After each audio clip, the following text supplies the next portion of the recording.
All right. I am so happy to welcome back to the program. We have Christina Caudill with us here today. Thank you for joining me, Christina. Hello, Melissa LaFara. Thank you so much for having me. I love our Astro Chats. I'm Oh, excited. yes. You get two Mars and Geminis in a room or a Zoom room at least. And yeah, we have wonderful chats about everything. And Christina is not a stranger to this podcast. She's been on, I want to say it's like your fifth time, something like It's that. hard to know because then you've been on my podcast too. So it's like, I know we've had several chats together, but I know I want to say four. I'll go with four. We'll go with Let's four. do We're four. going with four.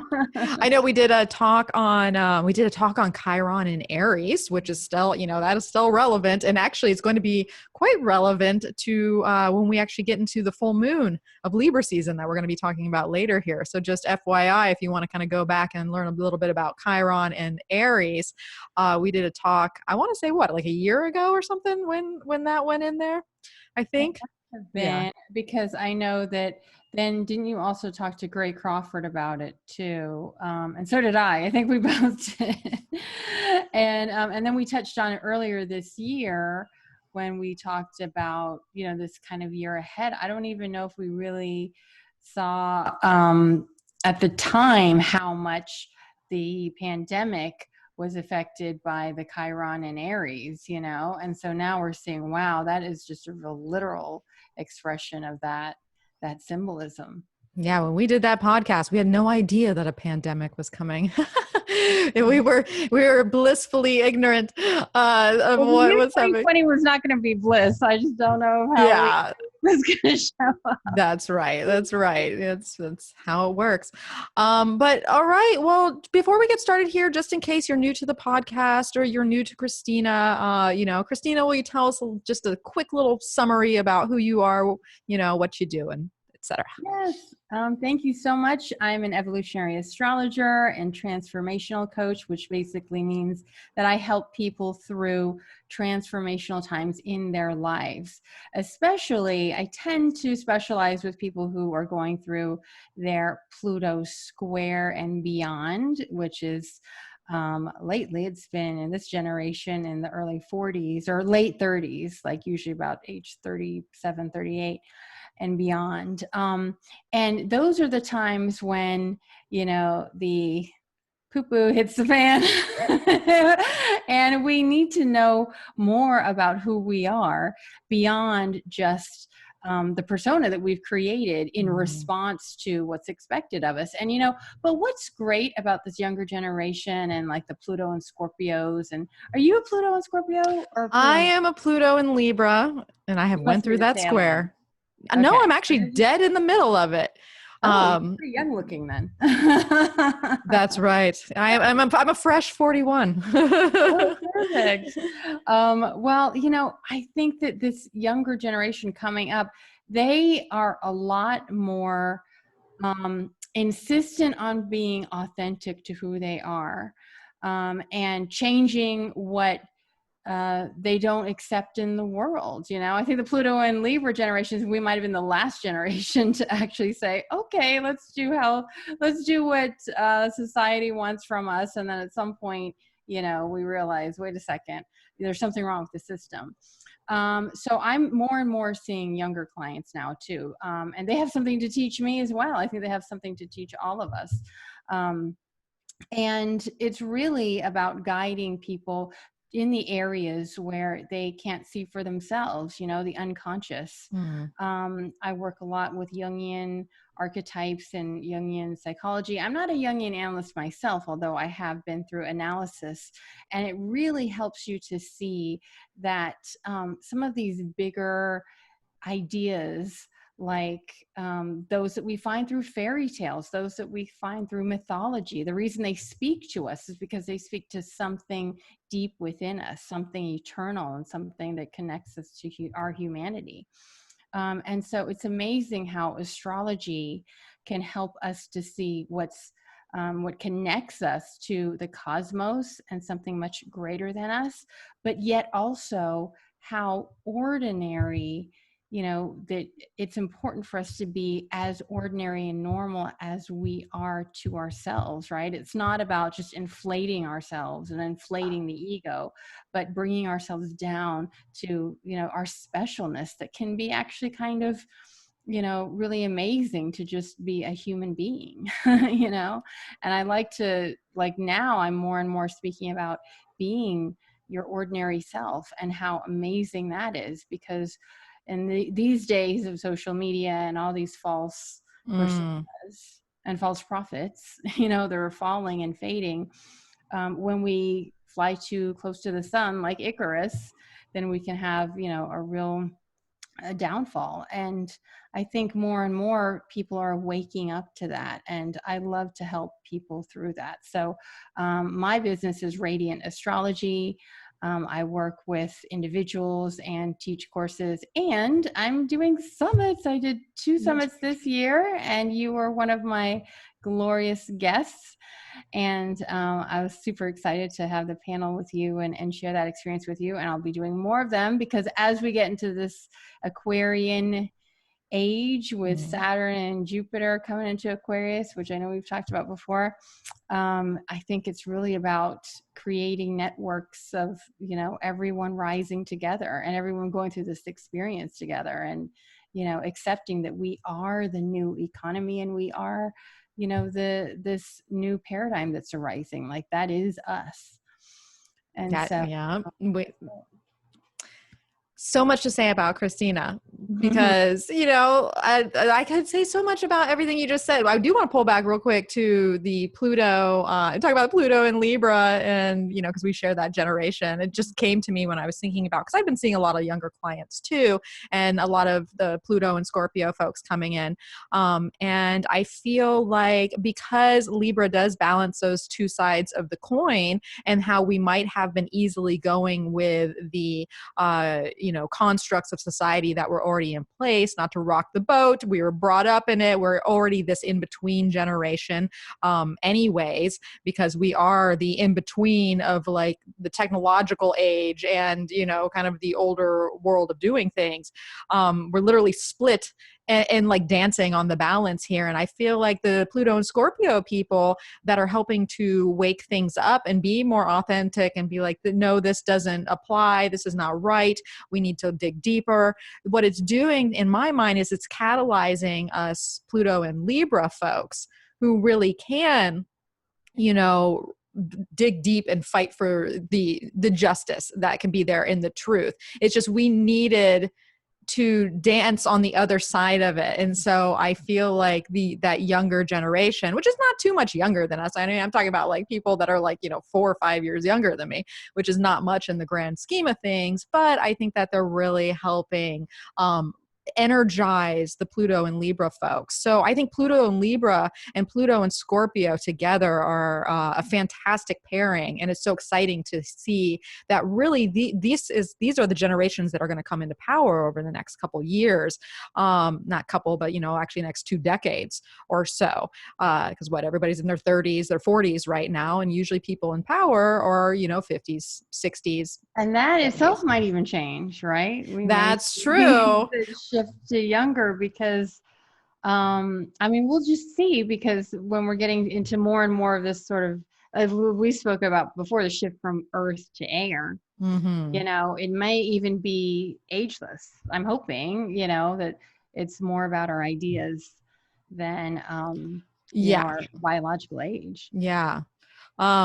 And it's so interesting too, because I was reading the other day, when you're bringing up archetypes and that being so important in astrology, and when we're getting down deep into the stories that connect us all, obviously one of the big books that are around that, especially for women, are the women who run with wolves. And what I was reading the other day, picking up in that book and just talking about our lack of especially for women, honoring the older women and getting those voices heard. It's so interesting. It's like, I want things to be ageless, but at the same time, I also want our society to really honor the people that have wisdom too, in through age, but discerning what that is. It's not like just because you're old, you have wisdom. So it's interesting. I feel that there's a lot of older folks out there that have a lot to share with us that are not in positions to be able to do that, because part of us runs on this old society where we put, older men, in positions of power. And we also really glorify the youth generation too. And those two like bookended pieces keep a lot of just in just wisdom, especially from us women and the older women that really, the grandmothers of, this might be my Capricorn moon talking, but, where are our grandmothers?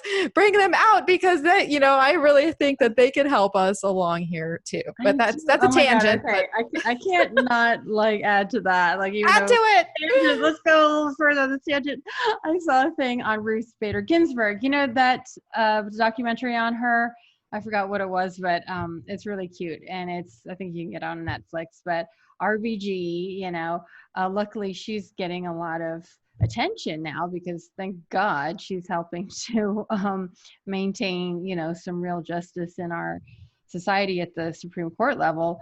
And there was a young, I think college age girl that was, a big RBG fan and saying how much she loved RBG. And she said, it's amazing that she's getting so much attention now, because, who was the most like derided, fearful person in society? It's the old woman. And I'm like, whoa. Like, easy. Easy. I'm like halfway there. And I'm like, easy for you to say, young Neppa. Yeah. I love that we're shifting our attention more to women with wisdom, because the thing is a lot of women aren't out there going, hey, look at me. That was one of the reasons why the 2 summits I hosted were all women. And now I will say that, like, there's some other, it seems like the up and coming, the next thing is we're looking at beyond just gender, obviously, and beyond, these binary concepts. But those of us, I know I still have a lot of unhealed, work to do around, being a woman and being oppressed and suppressed in just even this society. I know that might sound small compared to what other people deal with, but at the end of the day, oppression is oppression. And I think there's a lot that we can do to move through this internal oppression. Like, we internalize the patriarchy, and the patriarchy is held up by women. I mean, anyone who's fought the patriarchy knows that there's a lot of women upholding it. And so I think the more that we can just show what we're capable of, and what treasures we hold. I mean, those summits, just using those as examples, it was pretty amazing, because the spotlight tends to be the men, because the men tend to also say, sure, I'm available and look at me. And, they'll just go right out there and do the podcast and do the webinars and do the courses and whatever. And good for them. And women usually, for whatever reason, we're told we can't, we shouldn't, or we just can't find it within ourselves. We tend to struggle with that. I think that the internet has luckily made it so much easier. We don't have to go up on a stage. We just go on Zoom, and we share what we know. And also the idea that older people that have wisdom, I always love to look at Stephen Jenkinson, who has said that, an elder is not just someone who has aged, right? Because we have so many elderly people, older people now, and we are still lacking wisdom in our society. Wisdom is, yes, the wisdom that comes with age is that which is, we're deeply digging deep within ourselves. We're reflecting. We're really asking ourselves the big questions, and maybe delving into other wisdom from other times and timelines. And it's distilled over time. That's true wisdom. And I think there is something to be found with that. He also says that elders are, they're sought out by the young. And the problem is now is there aren't enough, of the young people that value elder wisdom, for that to continue to happen. If we want to really to develop our own elder wisdom, can we be mentored by an elder who is truly an elder? Are we seeking them out?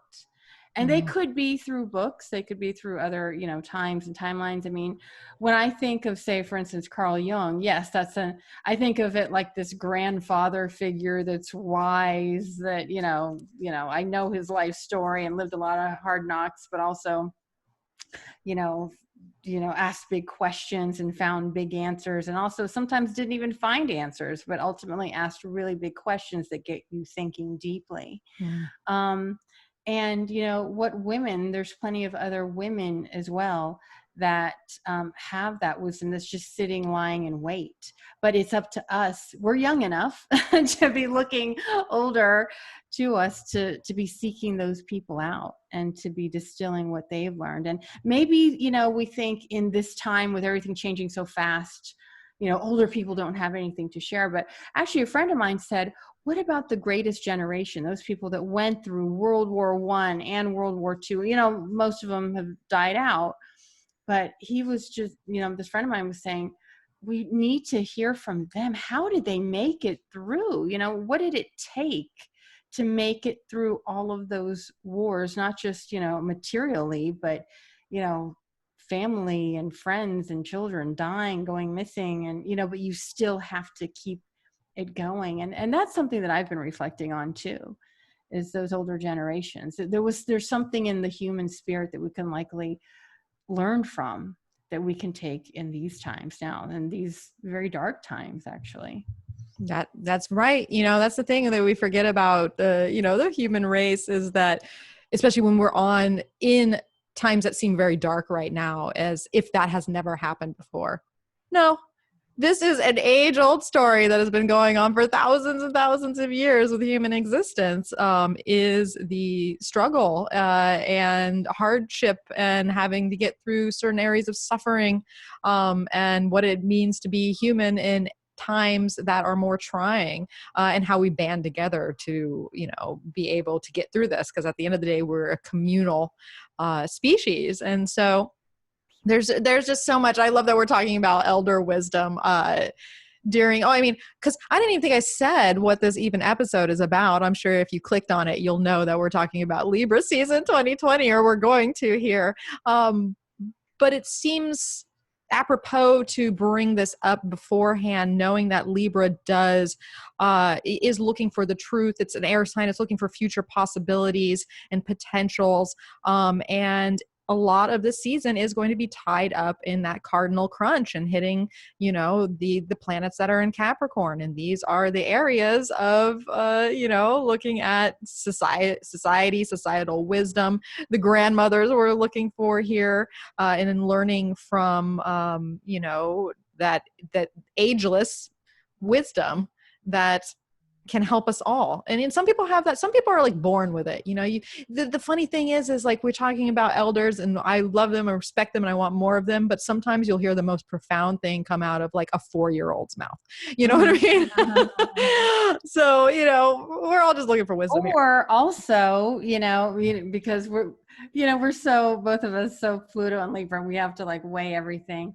And the Gemini. Don't forget that Mars and Gemini that we have. Yeah. Also, some of the old, it's funny because someone had said something on, I think I saw online, that was like, oh, well, such and such is 2,000 years old, so it must be, truth or whatever. But, slavery is thousands of years old, like racism is thousands of years old. It's not all just about old, right? Or things that stood this test of time.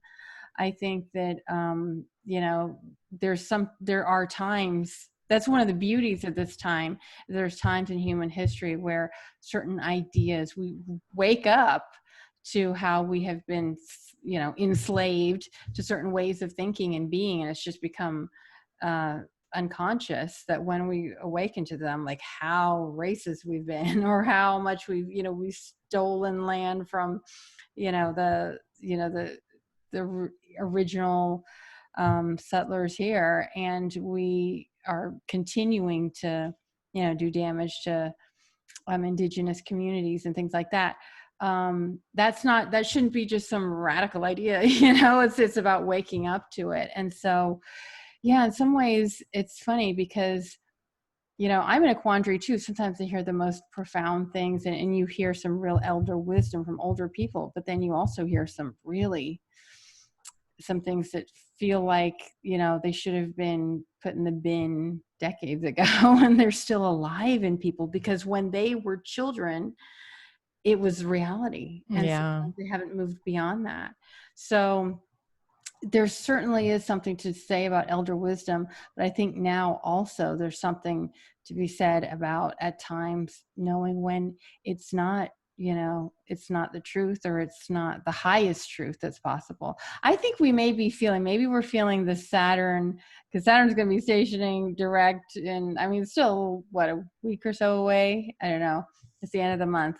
But personally, I'm Saturn ruled, so I may be already. Well, in full disclosure, we're talking right now as, the sun is trining Saturn. Yes, we got the sun trining Saturn.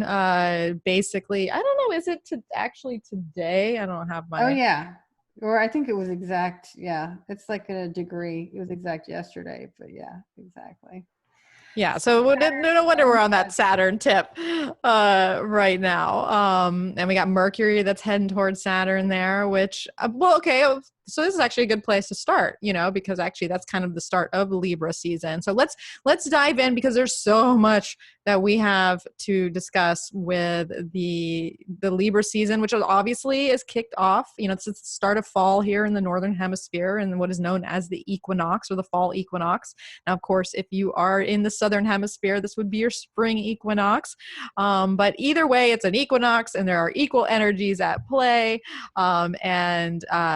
So let's just talk about which happens on Saturday, September 22nd, when the equinox takes place. So, I mean, the concept of equal day, equal night, very Libra, right? I mean, it happens in Aries too, but there's something to be said. Wait a second, hold on. Oh, just one little correction is, I think it's Tuesday, September 22nd. Do I have the wrong day? It's absolutely Tuesday. I'm sure there was a Saturday, September 22nd. 3 years ago, something like that. I'm going back in time. Yes, Tuesday, a Mars day. Yeah. So here we have our equinox, and because whenever we have an equinox or a solstice, there is a sense of pivot happening, because it is a change of seasons in some way. Although the equinox gives us more of an equal pivot, it's not as extreme as our solstices are. But Christina, what do you think about the equinox this year in Libra season beginning in general? Yeah. Well, let's see. I love that it's on, let me see. I just had it here. I love that we have a Sag Moon. And so to me that, I love the Sag Moon, because there's like possibilities, and Jupiter has just recently gone direct too.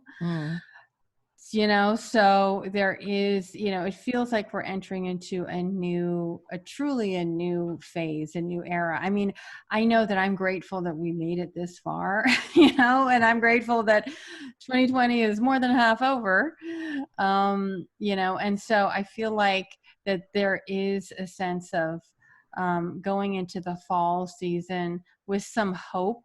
I mean, we're nervous too, because of the whole elections in the United States. And I think we are already expecting that to be very contentious. But, at the Libra equinox, I think that we feel like, maybe the tide is turning this time. I think there is a reason to have hope as well. Mercury is opposite Mars. I mean, that is going to be, some, quick thinking, quick speaking, maybe a little of that contentiousness with Mercury and Libra, wanting to, that can help us to maybe have more even and balanced communications. But with that Mars, especially retrograde in Aries, there could be some like impulses that can kind of be beyond our control. I think people are doing their best to, we know that you can't argue at this point. We can't really argue with people to change their minds. I mean, many of us have been trying to for 4 years, Yeah. and so this is kind of like, what are you going to do to just get people to stay hopeful and go out and register to vote and just do what you can now, because we're kind of at the finish, getting at the end of the line here. And we want to also make sure we have a vision for the future. We're not just trying to, sort of like go against, this darkness. We want to have a vision for the future. And that to me has some sense of hopefulness in it. Yeah, yes, because we talked about that. Wade and I talked about that on our Saturn and Aquarius podcast, and I hear some other people mentioning that recently. As we go into the fight for what we think is right in the world and want to see the changes, and it's very important that we know what we're fighting for and what the plan. It's one thing to go in there, that Mars and Aries ready to go and be like, "This is the cause I'm going for," but you gotta have that the bigger plan. You got to see the stepping stones that are going to help you get to what it is that you actually want to manifest. Because if you just go in, with the action without having the plan, that's a recipe for disaster a lot of times, because your instinct might only take you so far. You need the instinct and you need the preparation that comes with, looking at some of the realities and the structures and how that can all architect together. And that's actually kind of, because, we do kick off Libra season that way, with Mercury in, at the tail end of Libra, preparing for that opposition with Mars retrograde. But before it hits Mars retrograde, it basically squares Saturn, who is retrograde. And all this is happening, and Saturn is about to station, as you pointed out earlier, at the end of Saturn, at the end of September. And so there's a couple things that are happening. So we have this T-square buildup in cardinal signs between Mercury, Saturn, and Mars, while Mercury also enters its shadow phase, because Mercury is going to go retrograde, in the middle of October there. So that is part of Libra season. And so there is something that is setting the stage with this cardinal T-square of Mercury, Saturn, and Mars. And so we have the voice, we have the action, we have the limitation, the boundary, what we're devoted to, the structure of it all. And it's all kind of crunched together, because the T-square, it can be activating energy, but it's also kind of stopped up in many ways. And so, Christina, what do you think about the T-square? Yeah, because with Saturn at the apex of the T-square, then and Saturn, as you said, is stationing. It's in its rulership in Capricorn, and it's and I would still even pull Pluto in there too, because up for that Saturn Pluto. The more that change happens, the more that the status quo resists it. Right. So I feel like there's like this resistance. There's ideas, there's a desire to change and to pivot and things like that. But then there's still this big sort of looming resistance. I think some of it could also be just even on the individual level. We feel like we need to change. We need to respond to how things are changing, in our work and in our daily life. But then, there's these big questions of, will I have enough resources to take me through, the next several months? People have these worries that are sort of bearing down on them. Also, there's this, will we have to go back inside? Will we not be able to act on these great plans that we've been making, during this time? There's still a lot of these unknowns and a lot of this sort of heaviness. And I think just in general, for a lot of people, I've been seeing that, planning the next few months of, their lives or their work. It's like, we got to plan around the whole election thing, because people are going to be distracted with that. There's probably going to be, as we know, just in politics in general, any election year, they just up the fear and up the anxiety and up the all of the propaganda. And this year, obviously, I'm sure is going to probably be even more so. And I think people are kind of just having to sort of steel themselves to know that, we have to withstand, which is something that Saturn can really do, Yeah. to withstand some of this volatility. And the volatility, actually, I think it's telling us that, I think a lot of people know that it's not worth getting into any of these, everything that triggers you, because things can really get serious fast, right? Because when things build up, as far as all this little anger builds up, it could really, go downhill really fast. It's volcanic. Volcanic. Yeah. Like kind of makes me think of, like they said during sort of like the Cold War, all the other little countries stopped fighting when the two big, the big powers were kind of pointing, nukes at each other. Right. And so I think that there's all this irritation happening, but with the Saturn is basically ruling this G square. And so ultimately, and Saturn can also maybe help to mitigate all of, the little frustration that Mars wants to keep punching at us, I would think. Well, I like that you brought up on the more personal level of having the ideas for ourselves. Mars with Mercury there in Libra, trying to come to a decision, weighing out the sides, dealing with others in the process, because obviously Libra it's not just all about what's going on with ourselves, it's what's going on with whoever we encounter, and how to find some sense of harmony, mental harmony within our lives. And Mars, in Aries over there, this is our own agenda. This is, this is what are we doing? And I know a lot of people are going through so many changes right now, and part of Mars going retrograde is this internalized process that we need patience for, especially as it's jammed up with a square with Saturn, and we might be entertaining the options for our future and the directive we want to take as an individual, but there's still so much to go through as Mars goes through those tense squares with Capricorn energy, especially Saturn, and then knowing that Mercury is going to go forward, retrograde, and go back. So it's almost like, especially as Mercury enters this the shadow of its retrograde cycle at this time, we get a lot of, as it says, foreshadowing with what we want to do, but it's going to take immense patience, and pressure may build up in the meantime, especially as we're going to talk about here in a little bit, how Mercury basically stations opposing Uranus, which is going to be something that shakes the mind in a way and might bring new considerations to the table that we have to go back over. So whatever you're contemplating at the beginning of Libra season, especially since it's first quarter, the day after we basically kick off with the first quarter in Capricorn. So there's a lot of energy and momentum that wants to move forward. And we are thinking about the plan in place, and might feel the limitations upon us.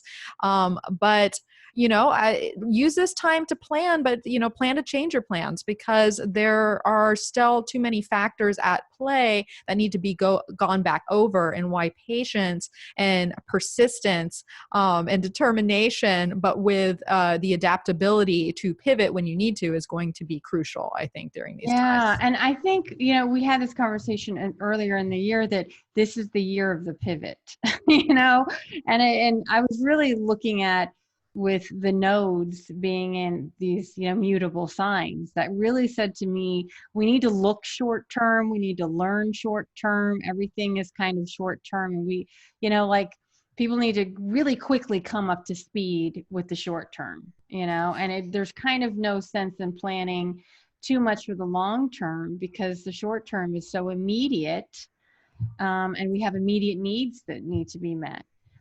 And so, yeah, with all this, the nodes really kind of were showing us sort of like this overall theme.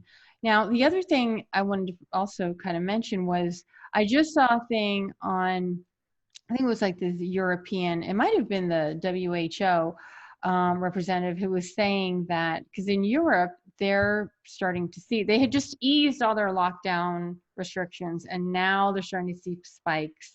And now they're starting to say, okay, we're going to have to start going. And people don't want to hear that, because they're like, no, we were good. You know, we did all we were supposed to do. We're ready to go back out again and ready to return to normal.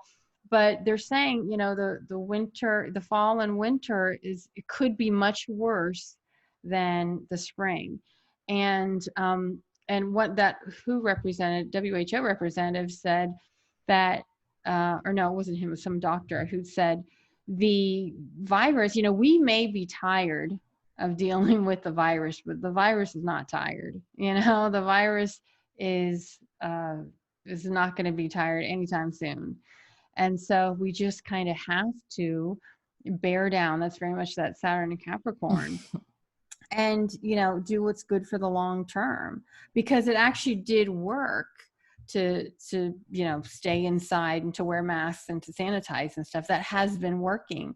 But the more we get loose with that, then, you know, the harder it's going to be to contain. And we definitely want to make sure that we can get through this, you know, this winter, because it could likely be pretty tough. Yeah, because Saturn does not like loose. Saturn's like, no, we nip, this is the line, these are the boundaries. And if you step outside them, there are consequences that are to be paid from that. And, you know, we got to take that seriously. I mean, here in California, obviously we've had some of the biggest spikes in the country. And there's a lot of data out that shows that California probably went through its first wave before we even knew coronavirus was hitting the stage. You know, a lot of people here had it before we even knew there was a pandemic, because there's a lot of travel that comes out, in and out of California, obviously being on the coast there, being access to the East, and, you know, in China and all, you know, Asian countries and stuff. And so I think we had it before we even knew that we had it. But I see a lot of people. I was out there yesterday, you know, with my mask, of course. I always got my mask. I don't leave my house very often, but when I do, I got that mask on. And I saw plenty of people that, you know, just because they're out in the free air. Now, it's one thing to be out in the free air in a park and you got plenty of room around you. I'm okay with that. Take your mask off, get some fresh air. It's hot. We need it.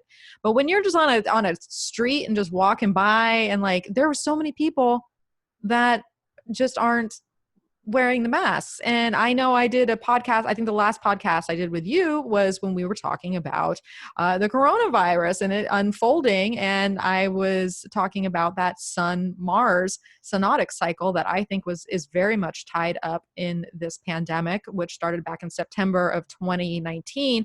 And we are basically on point to get the Sun-Mars opposition in the midpoint of this cycle here, in, you know, like, what is it, like October 13th. And so I think the first part of October is going to definitely be a ramp up of coronavirus. And so just FYI, you know, people, do your part. You know, there is this strong social shame that's happening, but sometimes shame is you know, healthy, because we need to get through something together in order to, you know, get past this. Yeah, definitely. I definitely want to touch on that too, about that first week in October. I did want to get your thoughts though on the Libra, Libra Sun and Venus in Leo. So they're in each other's. Yeah, you know, well, let us talk about that. Let's talk about, because obviously when we have, you know, Libra planets at play, and especially the Libra sun, we want to see what Venus is doing, because she is basically helping dictate the energies that are part of that. And one of the nice things is with kind of the trajectory that Christina and I are talking about right now, is that, you know, at the end of September 28th, Venus, who's currently in Leo, is going to trine Mars retrograde, which will be the first harmonious aspect of Venus and Mars all freaking year long. I say, like, I remember when they were kind of playing with each other almost in a trine earlier in the year, and then Venus went retrograde, and then they never quite made it. And a lot of people said, well, that's kind of like, you know, this dance with Mars and Venus, but then we had to that was when we had to go into quarantine. And that was the first time, you know, people weren't used to that. And I heard some people saying that that's when people had to make a choice. Like, you know, if they were dating, either we break up or we move in together. You know? Yeah. weird dance with like the cosmic love planets. Oh yeah, relationships have been something all year long, like, I mean, personally, I went through a breakup of someone being with someone for 7 years. A lot of people's relationships did not outstand the pandemic. And a lot of people, like you said, had to make quick choices. A lot of people haven't had, contact or touch in a long time either. There's just tension between that male and female principle, and it's not just men and women I'm talking about here, but just the idea of like meeting up and having that.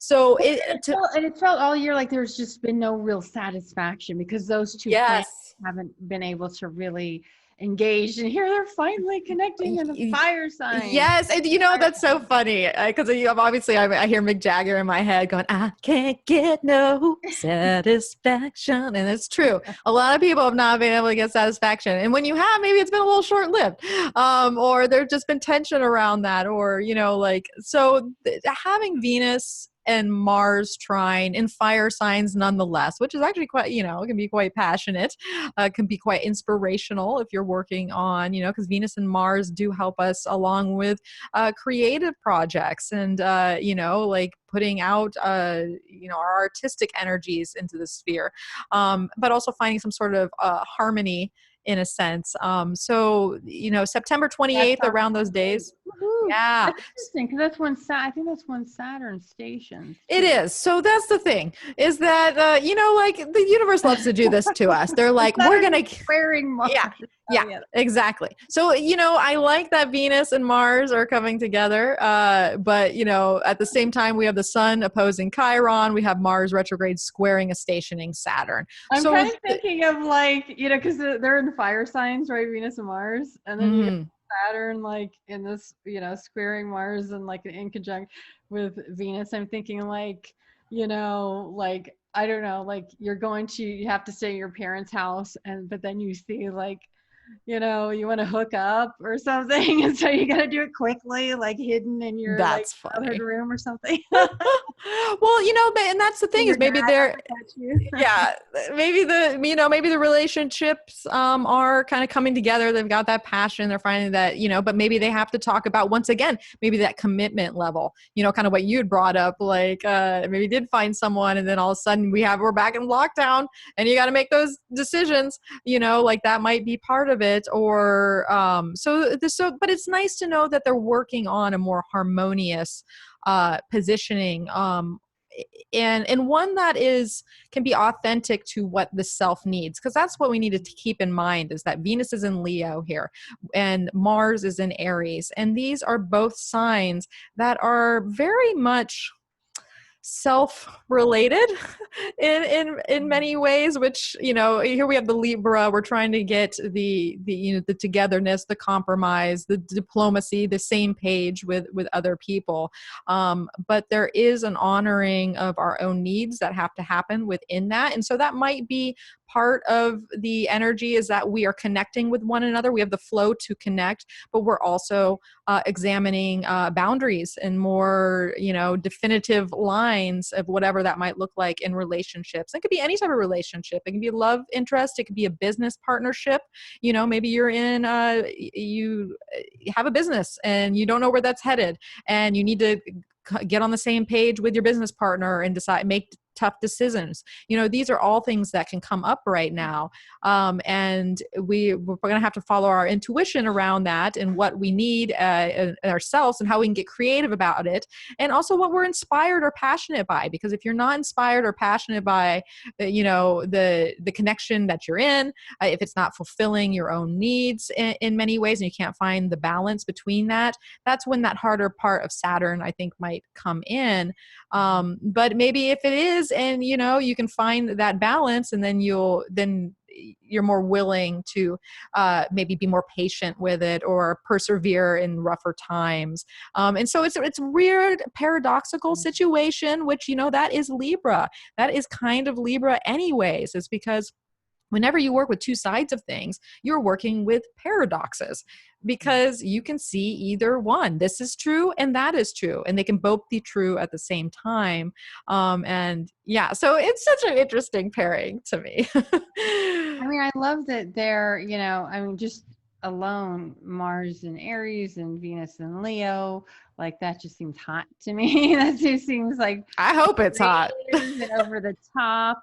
But then Saturn kind of being, like bearing down there. It's like there's still serious concerns in the back of our mind, or I mean, my thing is I'm thinking like, who's going to have a fling with a stranger if like, you don't know if this person, could give you the Where you virus. been? That's Where you yeah, been? I know that's just my Scorpio moon talking. But, because also Pluto, of course, is in the mix. But I think it's just like we do have the potential for some great creativity and I think we just want that joy and that fire back. It makes me think of like, I saw there was a release of there's going to be some like Vivaldi in the Park here or something like that, because I just moved back to Atlanta, and it's open air, and that just sounds so beautiful and so like nourishing to, like on the level of the soul that needs art and that needs music, and that, but then there's probably still going to be social distancing and still going to, like everything has to be done in a certain way that to make sure, and who knows if it, I almost feel like they have like all these dates listed, and part of me is like, will they really be able to fulfill all those dates? I kind of almost doubt it. It's like, do what you can in that short window.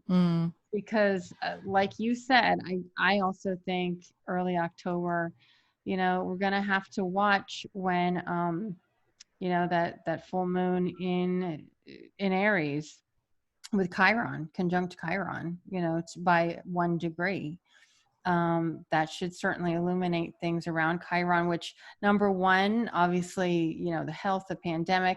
The other thing I was thinking of is like, remember how there were reports that the president spoke in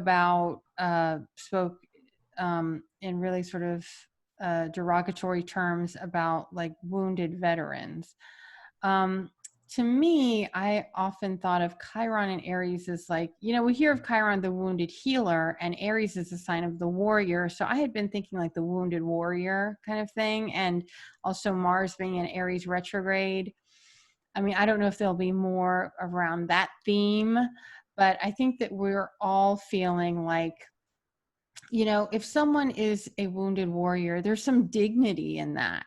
And to undercut that, is really kind of a low blow, right? I think we're all feeling like wounded warriors in some sense. I think also like, and also our nurses and doctors. I mean, those are the ultimate, brave, courageous warriors that are, putting their own health at risk, the health professionals. So these are kind of themes that I'm thinking of. Yeah. And I like that a lot, and just taking on the idea of the wounded warrior or the wounded, because here's the thing with Chiron, it's I can't think of the word right now, but its term, we call it the wounded healer, right?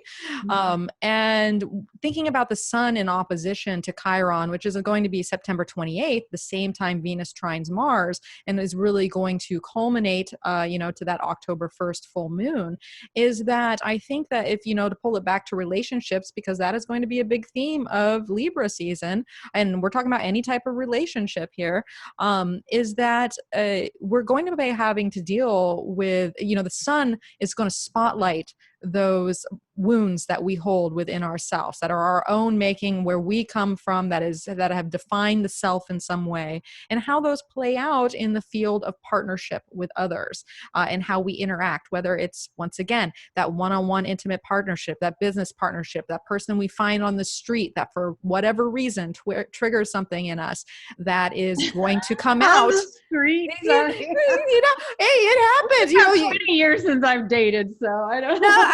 No, I mean, like in the sense of like you said before we even got on the call, where you're talking about like your husband who's not even normally like any type of road rage, just kind of got like heated up about something, that type of, whatever someone else outside of us is going to ignite some sort of wound or some sort of trigger that we get to see that sun spotlight, because the sun is trying to make us consciously aware of something, right?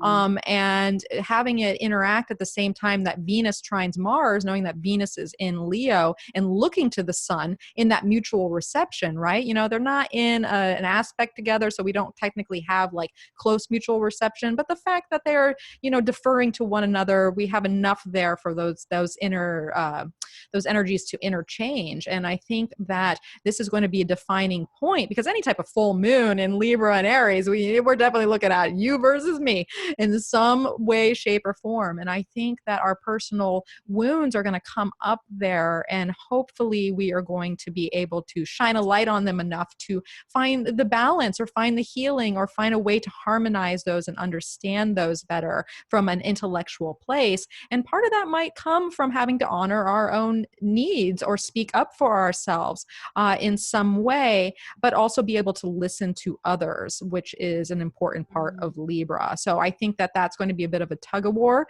during that time, and then throw Mars square Saturn in that as well. We're just going to feel a pressure or a tension that just happens with that placement anyways. Yeah. I mean, I noticed that when Mars, like the day that Mars stationed retrograde, is still within that square to Saturn. You and I were talking about, we were like texting, like, did you notice this and this and this? And one of the things was the police chiefs. There was the police chief in, I want to say Dallas, resigned because of the controversy over one of those, the killing of a black man that was, by the police. And then there was also, I think, I want to say, was it Baltimore, somewhere up the Northeast, where the entire, it was the police chief and the entire police leadership resigned on the same day, all having to do with backlash against police brutality. And so, I think this may be more of a theme, whether it's defunding the police or whether it's, the certain police leadership is actually forced out, or it's the way that these headlines were written. As it sounded like that they were, they voluntarily design. Obviously they didn't voluntarily resign, but they chose to resign rather than being, I guess, forced out by the public. But essentially, I'm sure it was probably ignited by some kind of public outcry.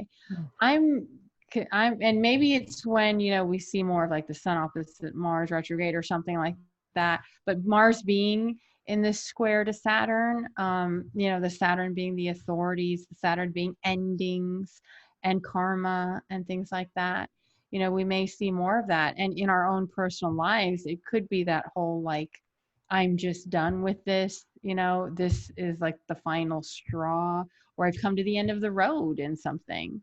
I would just say that it's important to, we can just anticipate now that if we have these sudden knee-jerk reactions, I'm going to take my toys and, go away, go to another sandbox, we may, could we regret that later when Mars is direct and, we're seeing a little more clearly with, we're not so triggered? I don't know, but we want to make sure that we're not, reacting from some perceived end of the road. Is this truly the end of the road? Is there truly nowhere left to go here? I mean, we were also looking at that same day, the Kardashians, like out of the blue announced they were ending their 14-year run with the Kardashian. Now it sounded like it was totally out of the blue, and it sounded like it was, maybe triggered by some family, scuffle or something like that. Who knows? But I thought that was another interesting thing that happened on the day of the Mars station. It was like, was there some like diva antics or some like someone having a fit, And the reason it's important to look at that is because we want to look in our own lives and say, am I about to have some kind of like a temper tantrum that's going to then end something important? Sometimes these are necessary parts of our Mm. path, and sometimes it might just be, a knee-jerk reaction. I think that is a great point because it's basically Saturn is in that overcoming position. So even though Mars and Saturn are both in their own signs, the fact that Mars is stationing retrograde, which takes away from its strength of action, and the fact that it is overcome by Saturn. So it's the idea that Saturn is kind of looking down on it, and Saturn is going to be, I think if we were looking at battles here, Saturn is going to be the winner for whatever that means. And so those knee-jerk reactions that you're saying and that pulling back or the taking your toys and like going over here when really there is a longer range goal or scheme at play, we're challenged by the idea of committing and being and persevering through something and being determined enough to get through challenges and obstacles that may be in our way that don't have easy fixes, that aren't, because Mars just wants to like just turn its corner and like Mars just wants action, right? But right now it can't get the action. It can't get what it desires. And so to totally like chop it You're off and run it shooting yourself away. in the foot. I had sort of the idea of shooting yourself in the foot, basically, is Yeah. what you do. Exactly. So we, and we're kind of talking about the station right now. So we're kind of pulling back in time a little bit, but when it comes to the actual Mars square Saturn, while Saturn stationing direct, that actually might be when we realize if we've shot ourselves in the foot in some way, or if, because at Saturn at that point, right before that full moon that we kind of alluded to with the Chiron energies is, Saturn is ready to go direct there and it's changing course. So Christina, what do you have to say about the fact that Saturn is now stationing and going direct as just a planet anyways? Okay, yeah, the 28th. I'm actually looking forward to it because, as I said, I'm Saturn ruled with Sun ascendant and Mercury in Saturn in Capricorn, and gosh, this last decan of Capricorn, it seems like it's kind of the toughest slog to get through with Saturn. However, Saturn, when a planet goes through a zodiac sign, there's sort of like the intro period, kind of checking out the terrain. And then there's sort of this transitional period in the mid degrees. And then there's a consolidation period at the end. So in some ways, things are coming to, a karmic fruition. What did we learn? Did we learn our lessons of Capricorn? How did we, especially because Pluto's been in Capricorn, how have we wielded our power? You're seeing a lot of people with power fall because of abuse of power and things like that. You see, we also see other powerful people trying to cling on to power. And it's really a time where we're just, we feel like the next phase is coming, but we're in a transition phase. I mean, we had a taste of Saturn in Aquarius earlier in the year and, like the spring. And then we went back into Capricorn, trying to sort of restructure our lives before we have this inevitable like forward motion change and the new guard and the new world and the new networks. But right now we're still having to face facts and sort of sleep in the bed we made, basically, when it comes to our Capricornian lessons.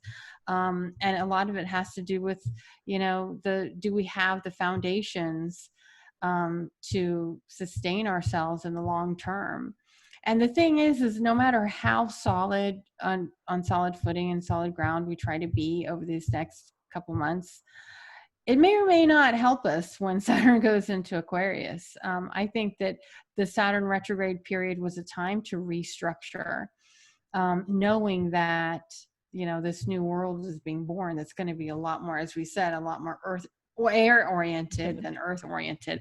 But the actual station, because it's being squared by Mars, that's going to be challenging. I do feel like there's probably going to be like volatility that, maybe we'll have some real karma to it. We can't just go popping off. because there may be some serious consequences with the Yeah. Saturn. I think you're absolutely right about that, because that's, Saturn don't play around, especially when it's stationing, and the fact that it is governing so, other planets right now, as you pointed out, like, of course, Pluto and Capricorn, but really Jupiter and Capricorn. And we know that Jupiter just recently stationed, but there's something to be said about Jupiter going direct, but Saturn not being direct quite yet. So we think that the forward momentum is moving with that Jupiter direct, and in many ways it is, but there are still things to hash out. There's still the Saturnian component, and almost the father of the house has to call the shot before Jupiter at this particular time can really start to move forward. So it's going to be a defining moment, I think, in many ways. And I think you're absolutely right about being very aware of karmic implications, and when we're talking about popping off and that Mars being there, and it getting really frustrated by the Saturnian conditions that are upon it, and what might feel like a karmic situation. And it could be in this moment, or it could be something that you've been dealing with your whole life, right? Because Saturn is about time, and it doesn't necessarily have to be right in this moment. You could be carrying a Saturn burden that's been on your back since day one, and you're now getting to a point with it where it's like, okay, well, I have to reconfigure my ego in some way. I have to reconfigure how my pride or my actions, or, in order to get past this, what seems like a limitation. But I think that we always forget that Saturn, through that limitation, or what it asks us to persevere through, tends to give us some sort of reward in the end. So, like hold out. This is where the patience comes in. This is where maybe the wisdom, and like cooling your jets, because Saturn is that cold and dry energy, where Mars is hot, excessive heat. And so cooling your jets in some way, and having that patience, which is not always easy, as we've talked about, I think is going to work in our favor, but is not necessarily going to be an easy thing with a full moon in Aries that is going to emotionally attach ourselves to more of that Mars energy. So it's, I feel like the universe is setting us up for a test in many ways to, get through. And Saturn loves tests, doesn't it? Yeah. I think in general, though, even though it is Saturn, and for me, like Saturn stations, usually I just feel like it feels like it's just bearing down on me, and I sometimes can't really even move forward or anything. But ultimately, this summer has just really been the summer of retrogrades. I mean, even though the outer planets go retrograde right every year, but the fact that we've had all these retrogrades together, plus Mercury and Mars, it just has felt like, I feel like we're back on our heels. It just feels so hard to make any kind of progress. So I'm actually looking forward to Saturn being direct. And then shortly after that will be Pluto going direct, which I'm sure we'll talk about. But the fact that they're happening pretty close to each other, Saturn being September 28th, Pluto being what I think October 3rd. 4th. And the Yeah, fact that Mars is squaring both of them basically at the same time. Both of them. Those are something to really look at, because the Saturn-Pluto conjunction is obviously, and we can't leave out little Jupiter either, because this has been the signature of 2020. This has been ultimately what has set the landscape. And as Saturn stations direct, and Pluto is still retrograde. I mean, the Pluto Saturn conjunction is kind of, going to be coming into effect again with Saturn squaring it. I think during this little time period here, with both of those both of those planets stationing direct, I think that, all that symbolizes abuse of power, authoritarianism, control. I think we're just going to see it in, extreme, sort of vivid relief, actually. Yeah. Well, and so interesting. I was thinking about the other day, because, traditionally Saturn rules both Capricorn and Aquarius. But Capricorn has, with as earth signs and water signs do, they have an interest in the past, where air signs and fire signs, these daytime domiciles, have interest in the future. And when earlier this year, we got a taste of the future. We got a little glimpse of Saturn, moving into Aquarius and what the future agendas might look like, but we had to retrograde back into the past. And so we're clearing up, if we brought it back to what we were talking about just moments ago with, karmic implications, we are clearing past in many ways. I think having Saturn station direct to do its final pass in Capricorn, which is not going to happen for, another, 30 years, 29, 30 years or something, that we are doing like a final sweep of past energies that need to be moved on in order to build the future to come. And that is not only in the world sphere, which we're clearly seeing in a lot of the situations and energies that you brought up, but in our own lives too. And so I think that this can be a turning point within our relationship to our past and what might have been, burdens or limitations there, that now we're like, okay, well, if I want to create this future for myself, if I want to build this thing and this more, idealistic view, or what I would like to see turn out in my life, I have to clear and sweep the floor now. And I think Saturn is going to help us, by challenging our Mars, because our Mars, that's how we're navigating through life and how we're acting. This could be just my Scorpio rising speaking, because, I'm Mars ruled. But, actions do set up the idea of karma in many ways, actions, reactions.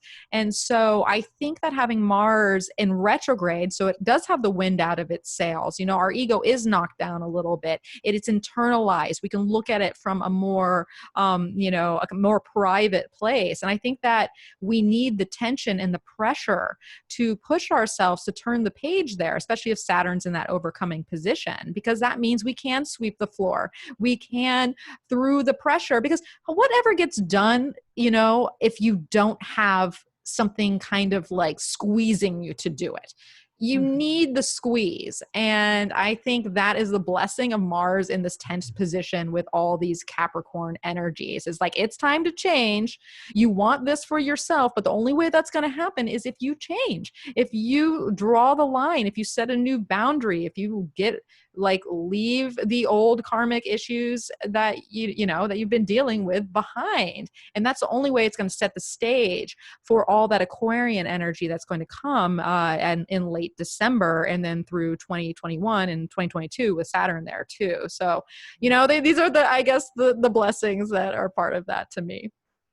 Yeah, I feel like, and I love that you said about how anytime with Saturn, which I also feel like with Pluto too, these a lot of times are these long-term things that have been going on a long time, that we realize, wow, I really haven't been as responsible as I thought I was, or I really haven't been, living the life that I felt like, was mine. If I always feel like, this is our chance with Saturn stationing direct to have another opportunity to, be what we wanted to be when we grow up.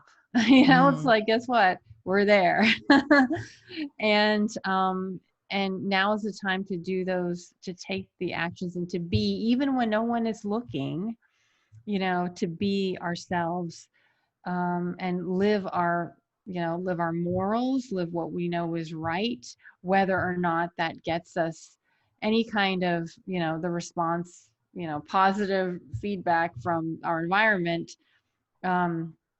It's really about doing what we know to be right and true. And who was it that had quoted recently? Oh, actually, I think it was Ann Ortley in her newsletter had said something like, in Nuremberg, following orders was not, in the Nuremberg trials, if you were following orders and still killing people, that was not an excuse. That would not get you off, right? You had to recognize that you know, what you were being asked to do and ordered to do is wrong. And it's up to you to, you know that and say no. And that actually was kind of eye-opening to me, because, you know, if someone was ordered to do something, it was just their job, you would think that that could be enough of an excuse. But if their job ultimately led to basically atrocities, you know, that's not good enough. And that's where Hannah Arendt came up with her idea of the banality of evil. And what that meant is sometimes what is quote unquote evil, what actually does the most destruction, are people just doing their jobs, people just doing what they're told to do. And this can be, and, you know, even in just the most mundane sense in our society, maybe it's just capitalism.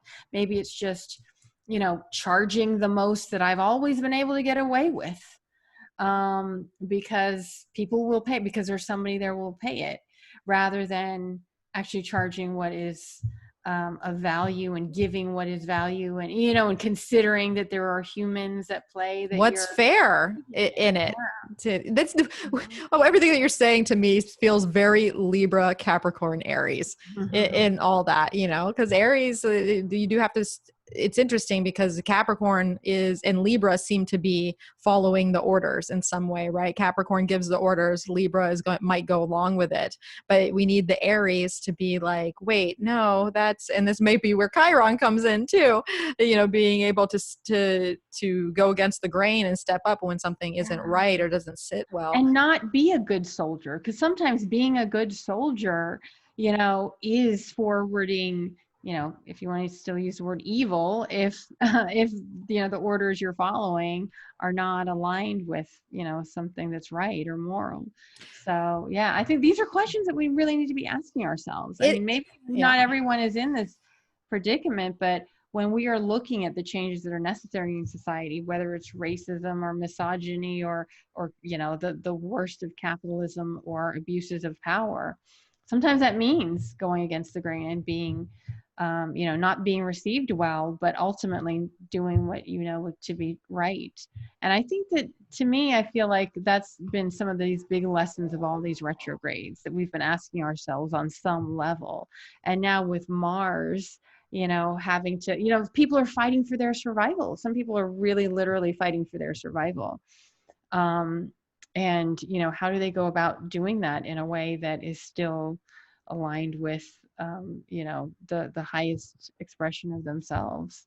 Yeah, these are all great questions that I think are really going to come into this season here in all areas of our life, you know, in the bigger world sphere and in ourselves, and really mundane situations. We can break this down, you know, in the macro and the micro. Now, okay, so some things we haven't talked about yet. There's a couple things. So basically right after the full moon, we have Venus ingressing into Virgo, which will kind of change Libra season a little bit because we have Venus going into a different place. But what we also didn't talk about was Mercury, who enters Scorpio on September 27th, just before all that Venus-Mars, the Mars retrograde, squaring Saturn, all that. So I don't know, maybe we should tackle the Mercury. Which one should we tackle first here? Because Mercury leads into the Uranus stuff, the retrograde of it.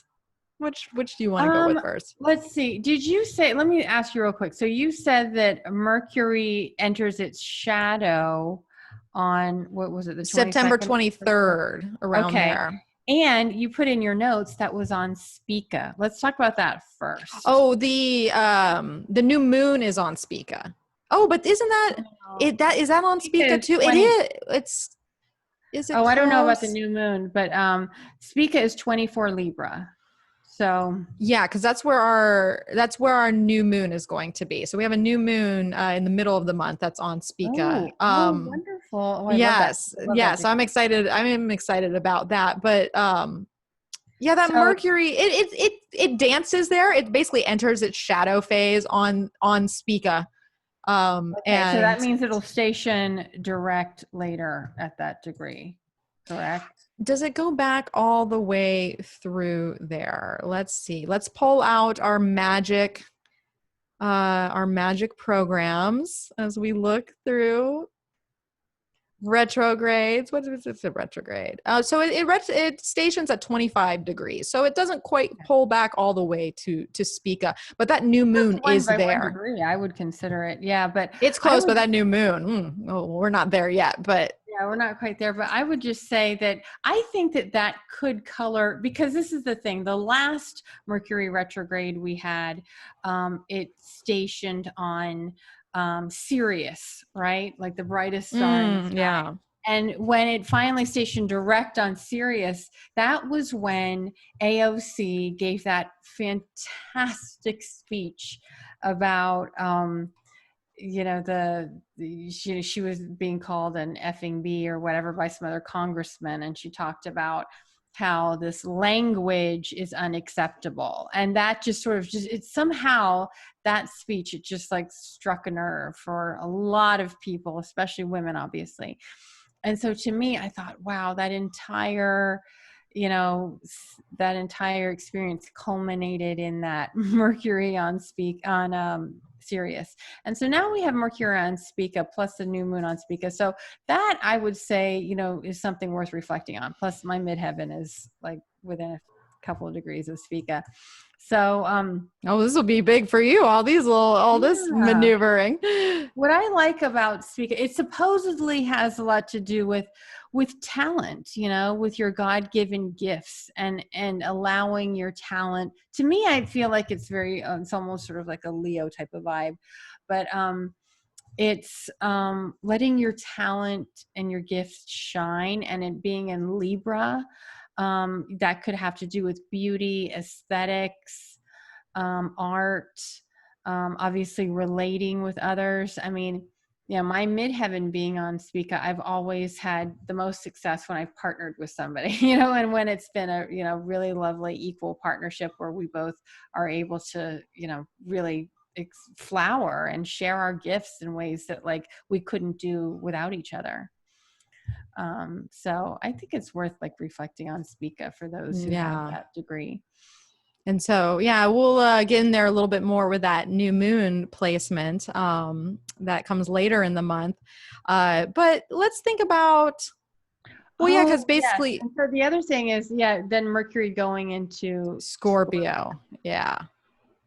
Those Mercury's already in its shadow there. I would just think, that area, late Libra to early Scorpio, that's that Via Combusta, which I don't know too much about it, but I do know that is like just a really hot area of the zodiac. That can be very just intense and very combustible. And so anytime we have Mercury going, of course, Mercury is the mind, communication, what's on our mind, how we communicate, the nature of it, what we're communicating about. And in Scorpio, Scorpio's secrets and taboos, and sometimes, silence can speak louder than than words. And, someone goes deadly silent in Scorpio, sometimes that's something to really consider, because what are people really, are they cooking something up, or are our thoughts just going into, maybe our thoughts are going into a very dark place. Maybe we are looking at our own mortality, because, I do believe that we are going to have a second wave, or we're still in the first wave. I don't know, but and we really do have to get brutally honest with ourselves, because we've been playing around like teenagers most of this time. When can I go out? Can I go out and get coffee? Can I go out and get a haircut? But, earlier this year, there were reports that there literally wasn't enough room at at the crematoriums. I mean, in Spain, they had to be holding dead bodies in an ice rink to keep them cool, and because all the crematoriums and all of the morgues were already too full. So, I mean, these are some dark thoughts that I think, during this season of Mercury and Scorpio, I mean, it's worth to be thinking about, because, we want to prevent that. And these simple things we can do, And I don't know if you have people that are like COVID deniers or pandemic deniers listening to this, but I am not. I value human life. And even if it just means doing something simple, like not going anywhere and being uncomfortable, you're at least not perpetuating this, virus, or passing it on to others. Yeah. So, our thoughts could really go to some deep, dark places, and it may be necessary. We may need that. Well, and it seems so perfectly timed in many ways, because keep in mind that this happens September 27th, that Mercury moves into Scorpio right after it opposed Mars retrograde. And so this is before we get to that Mars squaring Saturn. This is before we get to that Mars ruled full moon. And why that is important. And the same, that is before we even get to that Venus trine Mars that we talked about that kind of kicked everything off, is because when Mars or Mercury moves into Scorpio by traditional rulership, it is now looking to Mars. So there's a lot of the Mars retrograde agenda that is behind what Mercury is going to be processing internally and what it's going to be stationing with, and especially opposite Uranus, which also has a very a combustible like force where things are trying to burst through, or where the mind needs to be freed up from maybe some of the dark tension that it is under, or it's being internalized by the frustrations of Mars, or just a lot of that. There's just a lot of pent up energy that's happening this month, and why it might be a bit of a difficult one to get through. But when we're through it, the breakthroughs come. This is when we're going to feel like the sense of relief when this is all over. I think, we're going to see that obviously into November, but it's something to keep in mind with Mercury through Scorpio, that it does refer to that Mars retrograde placement, and why it might take our minds to places that are a little more revved up, charged. Scorpio, this is a fixed sign, so it can get cyclical in pattern sometimes with its energies, where it just chews something over and it takes it into a pattern that is in a loop of some sort that can be traumatizing if we focus on it too much. But hopefully what can happen, some of the things that we talked about with the Saturn energy and Chiron energy, is that whatever we are going through mentally is in essence trying to be cut out from our lives and hopefully healed in some way. But it's going to have to go through a process before it gets there. At least that's what I'm thinking. I mean, one of the first things I thought was, that to me, it's like, this is where the mind goes when we have to resolve trauma too. Yeah. I mean, when Mercury in Libra, maybe we're just sort of skimming the surface of things, but then in Scorpio, we have to really go deep and get real and get brutally honest. And the fact that Mercury will eventually be going, back into Libra, to me, these are two signs that have, I always feel that, Libra is sort of, again, the surface, the seeking harmony, seeking to attract and bring together. And then we sort of kind of almost like fall off the deep end in Scorpio. And it could also be that, it just seems like a very serious time, like our decisions are serious, how we, what happens at this election is serious. How we make it through, how we, find our way to vote and things like that. All these are serious considerations. And that's kind of really ultimately what I see of Mercury and Scorpio. And like you said, with, all the frustrations of Mars and Aries retrograde, that can feed into it too. Hopefully we won't, I think at the worst it could be, they say that Scorpio is, is like vindictive and all this stuff. I hate to hear, I've got, stellium in Scorpio, and I know you're Scorpio rising. So some of these things, I think they're kind of too blunt objects, when it comes to these key words. But I think at its worst, it could be, like someone who has so much frustration. That frustration not only goes from the body, but to the mind, Yeah. Could it be something that we can resolve, or is it something that we just let fester? Because that's where it can get, destructive. Yeah, especially when both planets, when Mercury actually stations on October 13th, then we have both planets in retrograde and pulling back. And so that will be, I think we'll have even more internalized energy at that point, but where it could get pent up while it's being reviewed. So we'll have to see. We'll unpack more of that, but keep in mind that is kind of a position that my cat is making weird little meow noises right now. She's agreeing with what we're saying.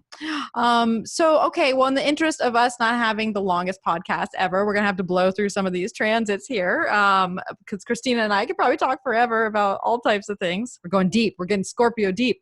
But let's talk about Venus ingressing into Virgo, which happens just after the full moon on October 2nd. So now we get a kind of a flavor change of Libra season in general, because Venus, that our, relationship planet, our values, how we open up to things, where we're finding balance and harmony, tastes, etc. This is all moving into Virgo, which is the sign of her fall there. So she's not as comfortable in the more pulling back zone of Virgo, but she is getting real, that is for sure, and she's probably hyper aware of things, and so how do you think that's going to change kind of the flavor of Libra getting into that earthy Virgo zone? Yeah. I think that obviously Venus is how we relate, and our sense of pleasure and things like that. And I feel like in Virgo, she's obviously more discerning there, more practical. I'm looking at, other than Mars and Aries and obviously Chiron, there's no other real fire. So it does feel like this is kind of like a time, it feels like a little more serious, a little more getting down to business, getting things done. Knowing what we really value and prioritize. And because with Virgo, we're really looking at, organizing, purifying, and discerning. I feel like because it's October and we're going into the winter, it may be a time where we're deciding that we don't want to spend too much. And that could be another thing too, with Venus ruling money. I feel like that when I'm looking at this whole chart, there's not a whole lot of that fire kind of like lifting it up. I think we're really sort of kind of getting down to practicalities. Yeah, the fire is, because what's in fire is retrograde, and so it's kind of like it's a little stamped out a little bit, or we're only finding it inside, when the rest of the outside world and what we have to deal with is all a little more practical based, because obviously Venus is going to be going through the Earth sign. It's going to make all those trines to the Capricorn energy.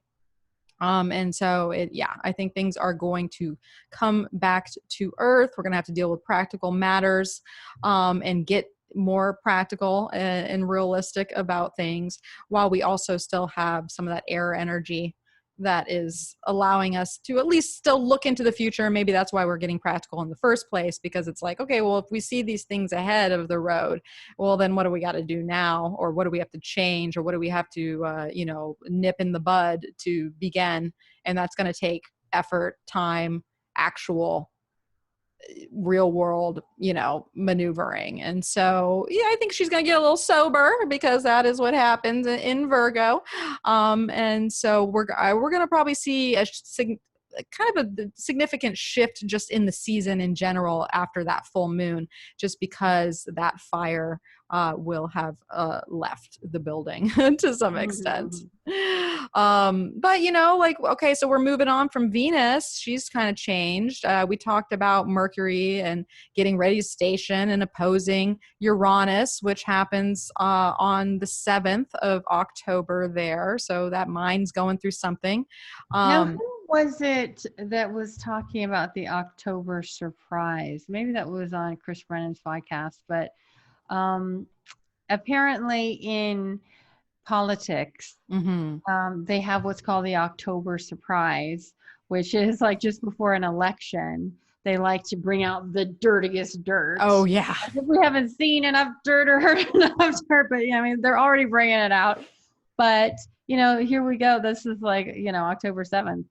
And, Scorpio being about secrets and taboos and things. And of course, Uranus loves to surprise, loves to shock. Well, to pair that with what you're saying, because really what's happening is we have Pluto stationing direct on October 4th, Mercury opposing Uranus on the 7th, and then Mars retrograde squaring Pluto on the 9th. So I would say from the 4th to the 9th, we'd be looking for that surprise, I think, is when, Pluto station direct. I mean, that's one to definitely pay attention to for several days before and after. Again, it's usually things that have been going a long time. It's some of the worst stuff. I mean, it's some of the most taboo stuff that you don't want to talk about, whether it's, sex and death or, even abuse, like misogyny, rape, child abuse. I mean, like some of like the worst stuff oftentimes comes.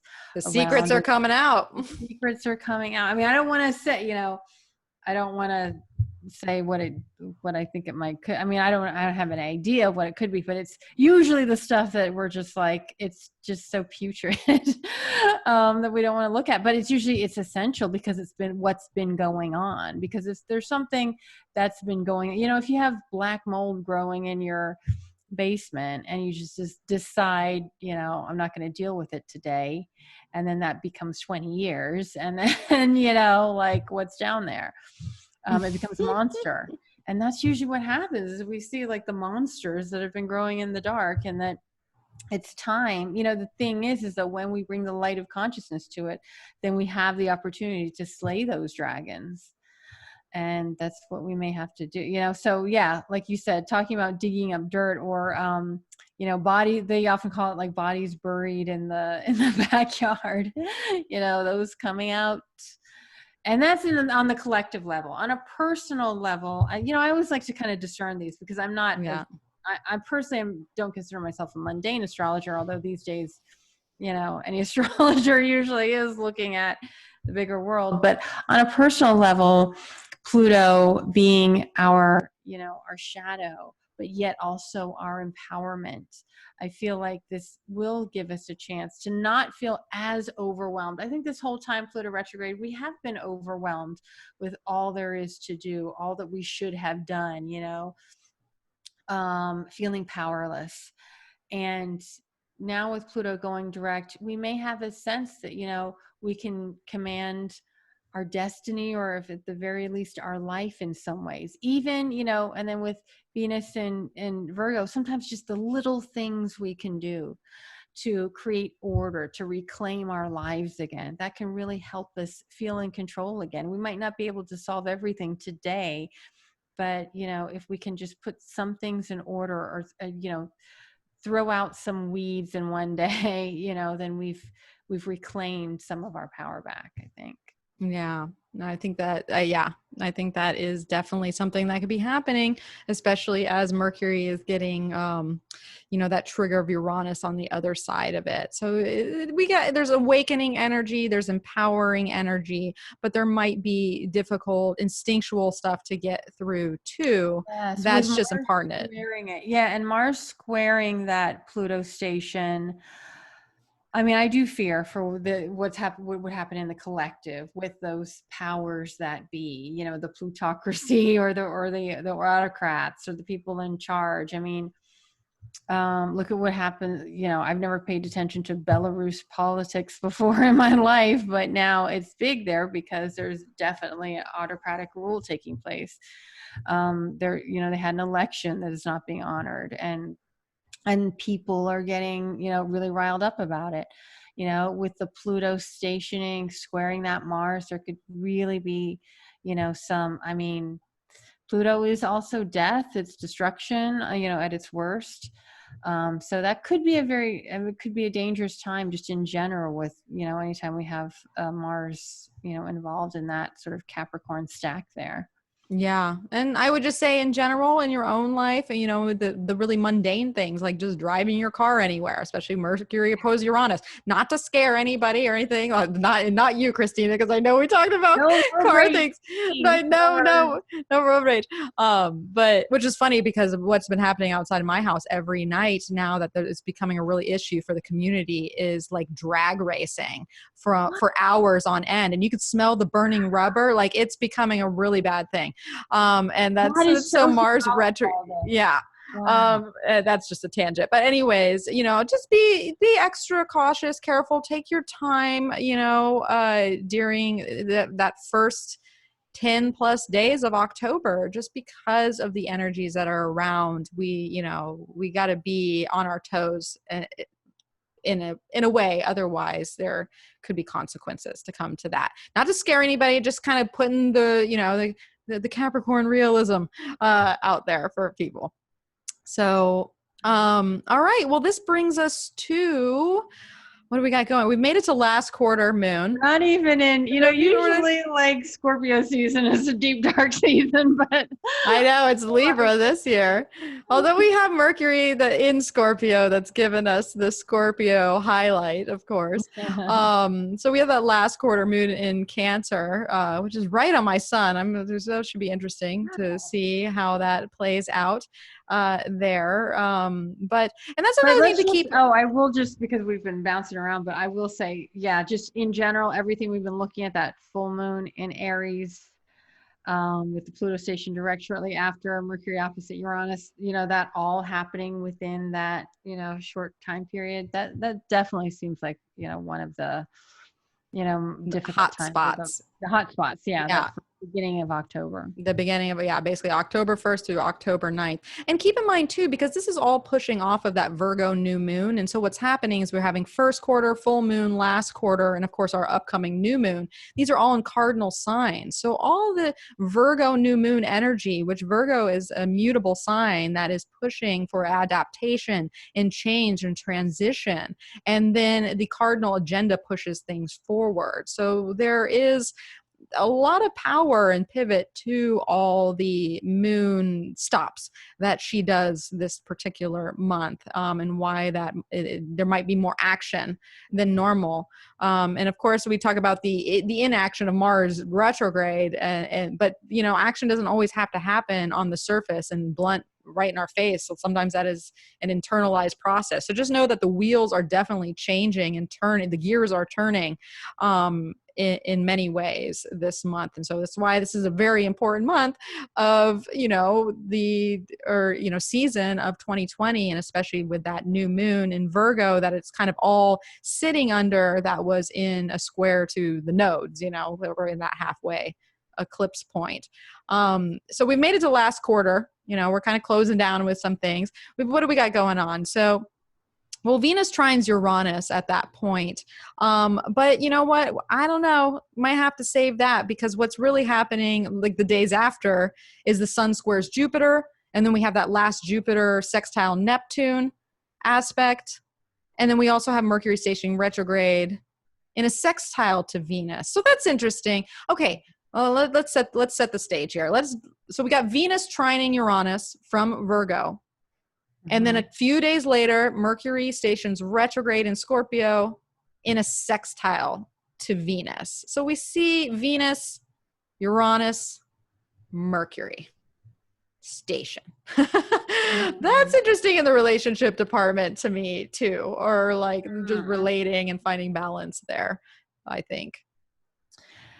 Yeah, I mean, my first thought is kind of survival anxieties happening with the, even though it's a trine, I think that, Venus and Uranus, Uranus is very unsettling, and they're both in these signs of, Taurus is, our survival and our money and our shelter and things like that, and our sense of stability. And Uranus is saying that things are unstable, not very stable. And Venus in Virgo, is just trying to, keep things in order. And so to me, that could be a little unsettling, obviously, for relationships. I mean, the highest expression, there can be some, sudden insights and sudden solutions to things that have been maybe like difficult to transcend or difficult to solve. Or it could be that, we really, some of this either relationship or survival anxiety could, be kicked up. I mean, I think at its highest, it would be working with this instability. Anytime we have Uranus, I think like the best use of it is to let the possibilities and the excitement and the new drive us rather than allowing the anxiety to drive us. But then, as you said, with Mercury stationing, that usually kicks up the anxiety a little bit, just like on the mental level. And just, Mercury also rules our whole systems, our nervous system. And I think the nerves could start to, to kind of, again, it could either get the better of us, or we could use it to open a new window to new solutions that we hadn't thought of before. Right. That's absolutely true. And, knowing that Mercury stations at that time too, and we got so much energy in the sky, is that we always say with Mercury stationing that, there is room for misunderstandings. There is room for information to come in that needs to be chewed over further. And maybe we can't come to a conclusion with something, and something might shock us in some way, but maybe it shocks us. But we still don't have, it shocks us to look at things in a different way, but maybe the pieces are still not there yet. And so we do need space with the mental processing of everything, knowing that this is basically an introductory, like an introductory message of what Mercury is like. Okay, well, here's this to chew over for the next 3 weeks, enjoy.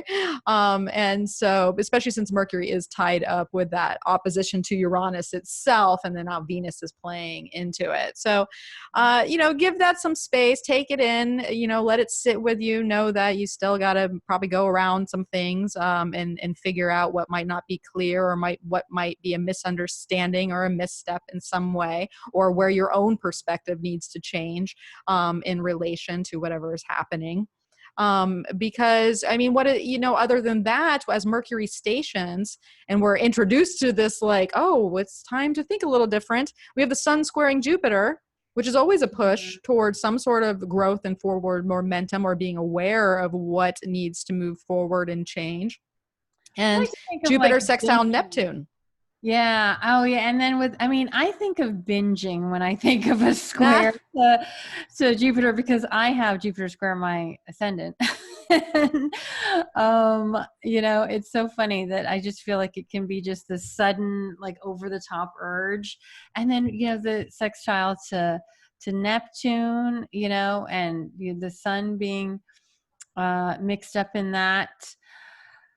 I mean, one of the things that we have been seeing with this Jupiter Neptune is a lot of this. I mean, one of it's the conspiracy theory thing that has been, coming up a lot in the collective.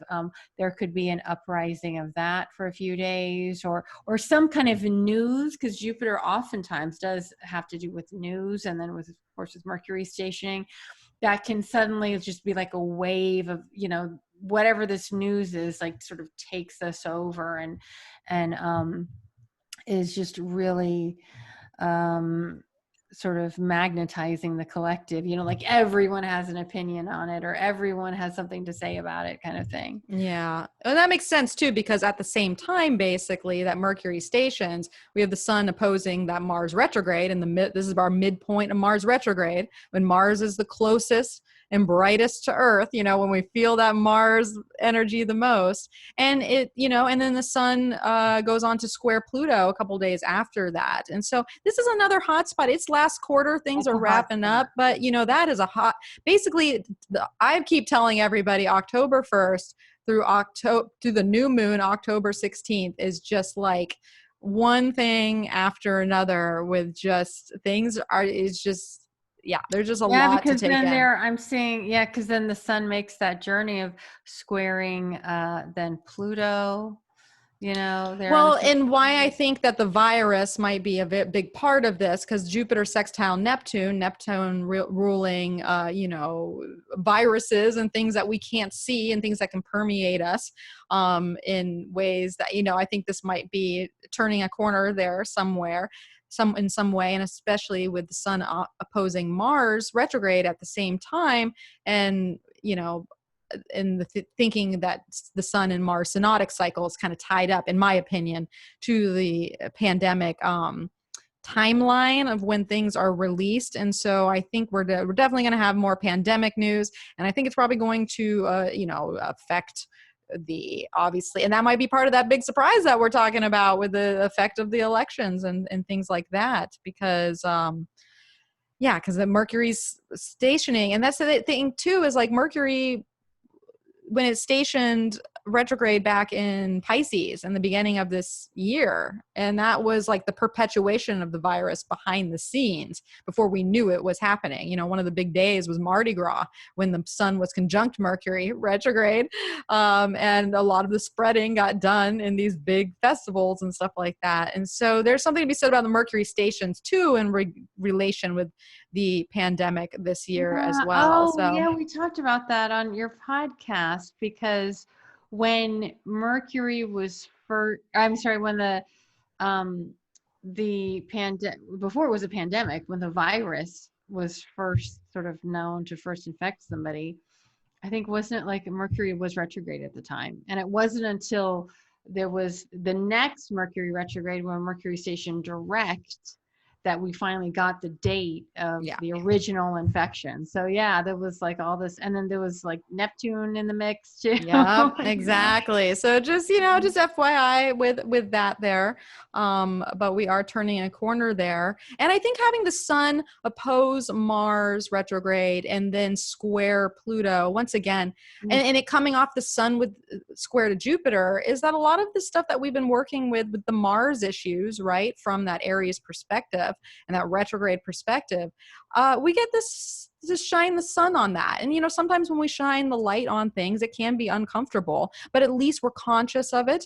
We are more clear on the way to go forward. We know what we need to change, even though that might be difficult or might push us into a place that is uncomfortable for us to get through. But either way, at least we have the light on it, which I think is going to, in some respect, bring some sort of relief, knowing that, at least I can see it more clearly now. And, once the sun gets past that Mars retrograde, Mars retrograde kind of gets into a different position of its own retrograde cycle. And it's not, in my mind, this is kind of a turning point of all the Mars energy, because it will have kind of moved past all its hot spots of what it needs to get through. In some way, it still needs to get through Jupiter. Mars squares Jupiter right after the new moon. But to me, that's a little, now, the 19th. yeah, that's a little easier to me than the Saturn and the Pluto and the, Yeah, I mean, if Jupiter were closer in orb to Pluto, then yeah, I would be more worried about it. I mean, it could still, I just worry because I think of the Mars in Aries, especially the retrograde, as those lone, the lone shooters, or those people those vigilantes, that we've been seeing, like average dudes, getting like machine guns and things. I'm not saying that would happen at the time, but that kind of energy of like,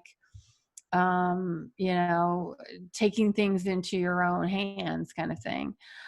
In general, I see that with the Mars in Aries. And so, when it's being illuminated by the sun and squaring those planets in Capricorn, it can bring out some of that, sort of that vigilante nature. And so, obviously I think the biggest worry is Pluto, because Pluto does, let's face it, symbolize things like death and destruction. So, those are the times we want to watch for. And then, Jupiter, can just make things big, period. Yeah, it just blows it up. Blows it Right. Yeah. And the Sun in Libra, is looking for justice. So all those things are absolutely possible. And that's why we got to, be aware of that mid October placement, because this is the type of energy that can bring these things to surface, and to be aware of that. And so we're not surprised when it happens, but understand that that's a possibility. Now, So, I will say, like, before we scare everybody to death. No, we don't want to scare you people too much.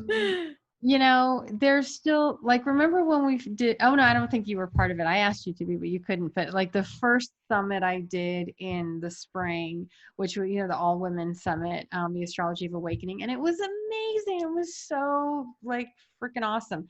Well, that was when Jupiter and Pluto were conjunct, and I think Mars was conjunct them too, that crazy time. Because, we feel these, we feel these energies ourselves. And this is the value of looking at astrology and seeing all the potential, the complete destruction, as well as the complete, using it to your best advantage. And I had someone ask me, how do you use this to your best advantage? And I mean, my first answer is get a reading, because, how you use it may be, specific to you. But, I think it's important to see that we will be triggered by these, like, most likely. And, the Saturn will, wants to bring blocks and delays usually, but that's usually for us to be able to be stronger. And then the Pluto is that drive, that relentless drive, to keep going. And the Jupiter will give us hope and faith and expansiveness. And so if we can consciously use our minds, our Mars, and consciously direct it toward projects that, can help ourselves, help others, be creative rather than destructive, then this could potentially be a time of, really digging deep and really creating something important in our lives that, really has a lasting effect. Because, we started this entire new moon cycle trine Saturn. That's right.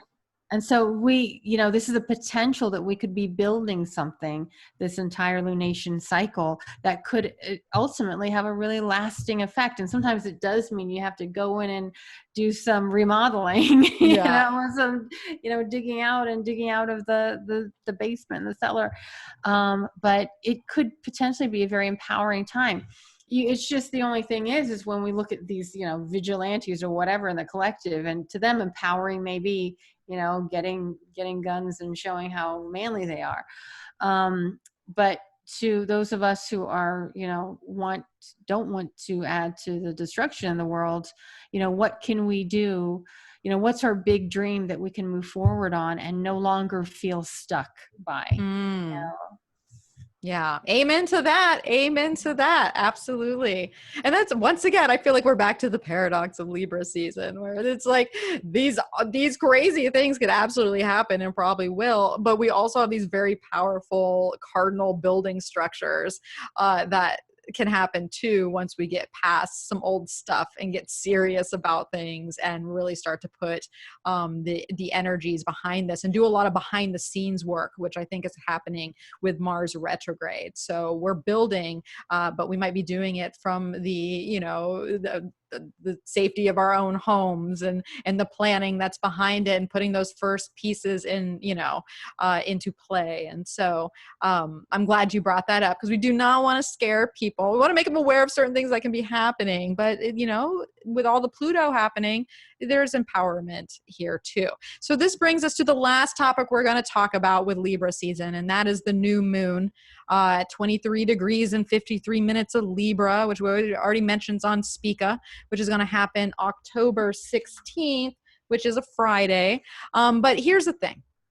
there are so many aspects.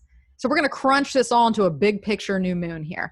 So the new moon in Libra is going to have Venus, which is the ruler, right, in a trine to Jupiter and Pluto, and in an opposition to Neptune. Neptune. We have the sun squaring Saturn now versus our trine before with Virgo, while Mars retrograde happens to be squaring Jupiter. And of course, we have Mercury retrograde in lined up to oppose Uranus. So all these, there's a lot of energy packed into this new moon cycle, which of course is going to unpack during Scorpio season because that's just the way the new moons are running now. But any thoughts on that, especially the Venus piece with trining Jupiter, Pluto opposing Neptune? Yeah. Well, okay. So, I'd say first is the sun squaring Pluto and Saturn, really, because, like the day before it will have been exact to Pluto and then it's applying to Saturn. So it's kind of Pluto Saturn. It's a rock in a hard place to some extent, a little bit there. Yeah. A square to Saturn is always going to be, sorry if I'm like fidgeting, that's my Mars and Gemini. Yeah, I got it too. I know. That can be challenging, the sun square Saturn. No, it's not like, if it were like Venus square Saturn, I would just say, big nose, but, that usually is like, something is going to be harder or take longer or call more from you. And, the sun being in Libra who wants, to have harmony, bring people together, create agreements, square to Saturn, sometimes that's a no, or sometimes that's a not yet. That might be a, dig deeper, or, you didn't do your homework enough or something. I think that's definitely something that you can't ignore. What do you, before we move on to the other aspects? Well, I will say I was thinking because the second we had the pleasure of 2 new moons in Cancer this year. We had that eclipse that happened at the solstice. But when we had the second new moon in Cancer, that was opposing Saturn. And so basically the new moon in Cancer back in July, and then of course our last Virgo new moon that trine Saturn. Now we're coming to the square position. So it might even be something that has been building, or an idea or a decision that might have been made at that second new moon in Cancer now kind of runs up against something, or it has to like turn a corner in some way, or it's going to require more of you, or kind of like you said, like maybe, but not yet.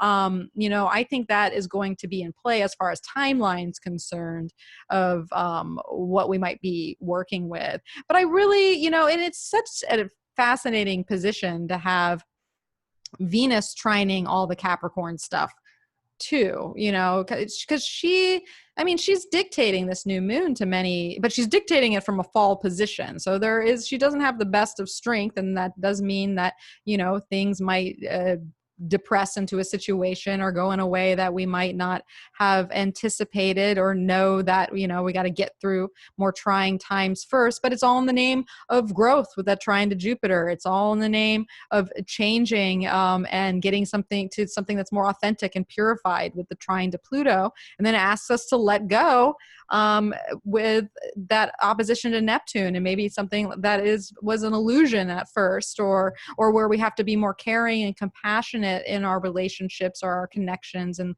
how we're going about it. And so there's just, I don't know, there's a lot to say, but everything is pushing forward though. It's weird because we have the Mars retrograde squaring Jupiter, so maybe Mars is getting like a little frustrated trying to get Jupiter to go forward. Venus trining it. It's like, I want to move forward too. And then the sun's like, oh, but you're very aware that this block is still in the road and you're gonna have to get through some of this a little bit. And then Mercury retrograde is still chewing it all over, and there's more pieces to be found. And so that's really what I see in that cycle. For me, I also see, like, if I were to really just focus on, the sun square Saturn and Pluto, and Venus opposing Neptune. That is a little problematic to me because I often, I would see that as maybe some kind of overblown expectations or something, or distorted views Yeah. on, what you value, or maybe even just really wanting to escape. Like, even though there's like this necessary need to push through and get more serious with that square to Saturn, maybe Venus just wants to go and just escape it for now. So I think maybe through that cycle there will be these, sometimes if things are too hard, then we do need to take a rest and escape, and maybe reassess, because maybe we hadn't been really thinking clearly about what we really wanted or what we were capable of. Maybe there also needs to be some sacrifices that need to be made in order for us to really get what we really want. Like if you really want to make the down payment on that house, maybe that means, just stop all the Amazon shopping. You've spent too much on little things or wasted too much, that if you really want, the big thing that really is going to take you further, that means, having to reassess, making some sacrifices. Yeah. And that makes a lot of sense too, because if we do have to kind of pull back and spend, because this is the last lunar cycle, this Libra lunar cycle that is going to be tied up in the Mars retrograde, that's going to be tied up in the Mercury retrograde. And so, no, if there's a pulling back and we still have to reconfigure those things and let go of some things in order to deal with, the bigger picture plan and the tension we have to get through, at least by the time we have the Scorpio new moon, November 14th, Mars will have gone direct. The Scorpio new moon will be sextile Jupiter. We're just going to have, Venus is going to be in her domicile. We're going to be in a better place. So that, I guess what I want to say for this particular new moon cycle is, even though we still have to go through the time of it, we got to deal with some of the frustration there. Know that once again, that light is at the end of the tunnel, where we are going to be able to make concrete changes and grow and move forward by the time we hit mid-November, once, these stations happen. Jupiter and Pluto meet for the last time, and this basically a new moon that sextiles into Jupiter and Pluto meeting for the last time, which I always think the last time is like hallelujah, because now we can finally, push past it. And so that is kind of what I'm saying about this new moon is just hang in there to the next one, because that is when we're going to be able to work with all of maybe the sacrifices or the time that we still had to recapitulate everything and reorganize or deal with some final frustrations to get through and, rehashing. And Venus being our values, I think it is about elevating our values, with that opposition to Neptune. I also think of it's like, if you feel like you've, run into some kind of, heavy burdens or responsibilities, to me, I'm just saying, get down on your knees and pray. I mean, sometimes that is our best answer, is to actually just, give up control. Because here, to me, I just see like this fighting for like complete control, and realizing there's a limit to how much we can control. We can actually, there's something in us has to like trust and have faith and put faith in something higher and greater than ourselves. And plus, the sun's also trying the North Node in Gemini. I also would think that there could be, there's a real like growth toward learning. We're not done learning. There's more like learning and understanding that we can do. To me, that it does look like this is the transition where, because, we haven't, so much of us in astrology, we're ready for the age of Aquarius. We're like ready to be there now. But someone, I think, I want to say it was Clarissa or somebody in our summit, had said something very wise, that we are in this period of transition. We have to go through the transition, and by going through the transition, we're in the space of morphing and adapting and things changing within ourselves, partly how we respond to the world around us, and another partly how we conceptualize the kind of world we're going to live in. So to me, it looks like a real time of, just being in that transition period, but also letting our faith be a part of that, be an integrated part of that. I think that's very wise advice, because you know what? Guess what? You can't rush transition sometimes. You might want to. You might want to get to the end and be like, when's this going to be over? But it has its own divine timing to it. And I think that holding faith and trust and letting go in certain areas is going to serve us in the long run as we get through this transitional period and this in-between time that we seem to be in for what seems like God knows how forever. But we're all like a bunch of little kids, like when you're in the back seat and your parents are driving to vacation, you're like, well, are we there yet? Are we there yet? Yeah. Well, and here's the thing too, is I always like what Bernadette Brady says in her book, Predictive Astrology, when she's talking about squares, and knowing that this, we have a lot of square action happening here, and especially between Mars and Mars and Jupiter, the Sun and Saturn and Pluto, is that squares are nobody's fault.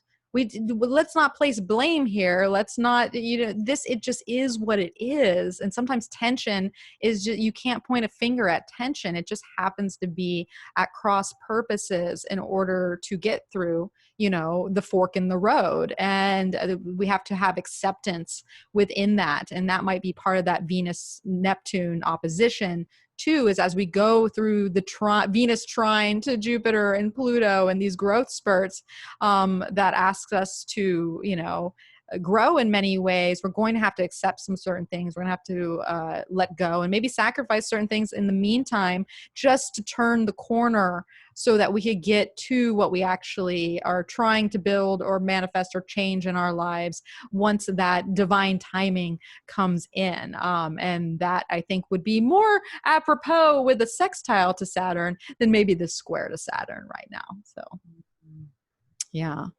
Yeah, all right. It's definitely a creative aspect, they say, the square. I always try to remind myself of that. Well, we'll try to remind ourselves of that. But yeah, so I think we covered how pivotal we better Libra stop now before we get too far. We can't. If you had one word of advice for Libra season, what would you say?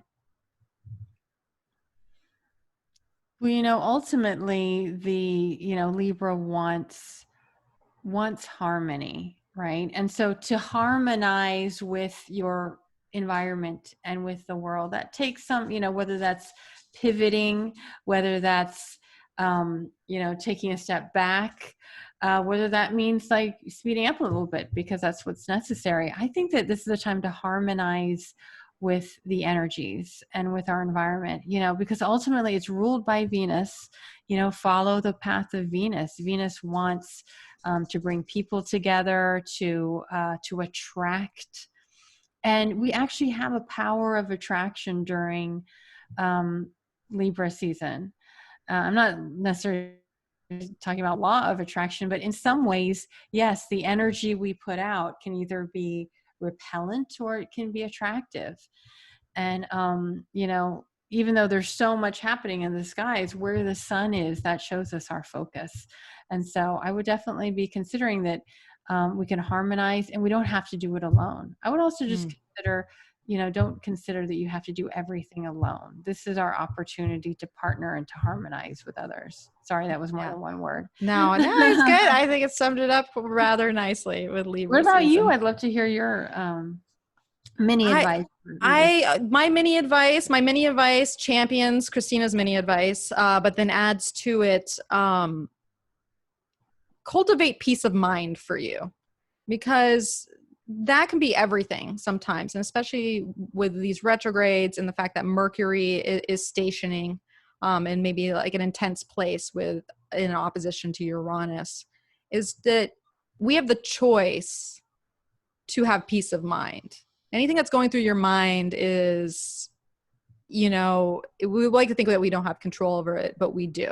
And so finding ways to, find the harmony within the mental sphere as we go through some of the tension of this, I think is going to be a saving grace to this Libra season, because that might be what is activated and throws us, off keel in some way. So peace of mind, wherever you can get it, however you can get it, and, make it a priority, I guess is what I would say. Absolutely. So, all right. Well, we've done a thorough job, I think, here. So before we leave, Christina, where can people find you? What do you got going on? They can find me at radiantastrology.com and on Instagram and Facebook at Radiant Astrology. On the equinox, I'm partnering with my partner, Shireen Vismaya, and we're actually doing a class on Venus and Mars retrograde called Love is a Battlefield. And we're going to be talking all about love and all about Venus and Mars retrograde. And actually, we've been doing a series on like narcissism and relationships. And this actually explores that even further, how to go from narcissistic and codependent relationships to sacred relationship. And so it's going to be really amazing. And I invite you all to check it out at radiantastrology.com. That does sound amazing and perfect for this season that we just talked about. Like these are all things that we can dive into more and learn about right now. So go check Christina out, radiantastrology.com. She's always has fabulous content. Now, of course, I will share this on my own page because I always do some type of blog post with guests that come in. So you can find me over at energeticprinciples.com and on the internet, that's where it lives. But also on Instagram and Facebook at Energetic Principles. And right now I am, if I'm taking consultations. So if anybody wants to book a reading, you know where to find me. You can book on my site there. So what else do I want to share? I think I don't know. My brain is foggy after a couple hours of talking. It's so funny there. All right. Well, if you think people need to know about Libra season and everything that we talked about here, and we've shared a lot of content that can be spread, share it with a friend, send it to that coworker you think that you're like, oh, this resonates with what they're going through, like spread the good word. Spread the good word. Yeah. Also, do you still have your Patreon? I'm not. I am taking a break from my Patreon right now. Man. Yes, I am. I am taking a break from my Patreon. I am taking this Mars retrograde, actually.